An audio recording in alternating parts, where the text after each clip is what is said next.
আসসালামু আলাইকুম, সবাইকে আমন্ত্রণ জানিয়ে আজকের ভিডিও শুরু করছি। অনেক দিন বাদে আজকে শেয়ার করতে আসলাম তোমাদের সাথে মান্থলি মার্কেটের ভিডিও। তো চলো ভিডিওটি শুরু করা যাক। তো আজকে এই মাসের বাজারে যেসব মাছ মাংস বাজার করা হয়েছিল সেটাই তোমাদের সাথে শেয়ার করব। তো প্রথমে এখানে ছিল পাবদা মাছ। পাবদা মাছটা ভালোভাবে কেটে বেছে রাখা হচ্ছে। তারপরে আমরা ভালো করে ধুয়ে তারপরে ফ্রিজে রাখি, নইলে রক্তযুক্ত মাছ রাখতে আমার আম্মু একদমই স্বাচ্ছন্দ্য বোধ করে না। এখানে কিন্তু ডিমওয়ালা বড় বড় শিং মাছও ছিল। বাবা একটা জায়গায় যাওয়ার সময় দেখেছিল যে এরকম বড় বড় ডিমওয়ালা শিং মাছ নিয়ে বিক্রি হচ্ছে, তো তখন এগুলো কিনেছিল। এরপর ছিল গরু আর মুরগির মাংস। যারা এখনও আমার চ্যানেলটি সাবস্ক্রাইব করেনি তারা প্লিজ সাবস্ক্রাইব করে আমার পাশে থেকো, আর যারা অনেক আগেই আমার চ্যানেলটি সাবস্ক্রাইব করে রেখেছো তাদেরকে অসংখ্য ধন্যবাদ। অন্যদিকে দেখো, এই যে পাঙাশ মাছ, এটা অনেকেরই অপছন্দের মাছ।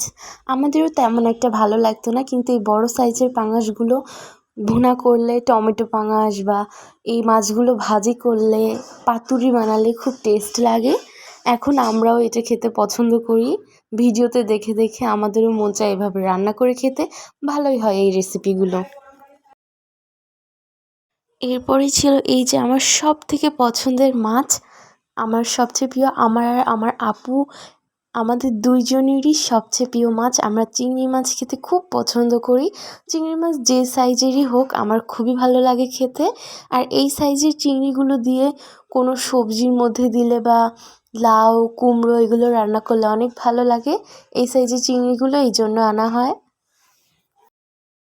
ইলিশ আর চিংড়ির মধ্যে চিংড়ি আমার কাছে প্রিয়। তো তোমাদের ইলিশ নাকি চিংড়ি প্রিয় সেটা আমাকে কমেন্টস করে বলতে ভুলো না। আর সবশেষে ছিল এটা একটা কাতল মাছ, কাতল নাকি রুই আমার ঠিক মনেই পড়ছে না। তো আজকে ভিডিওটা এই পর্যন্তই। ভিডিওটি ভালো লাগলে লাইক কমেন্ট আর শেয়ার করো তোমার বন্ধুদের মাঝে।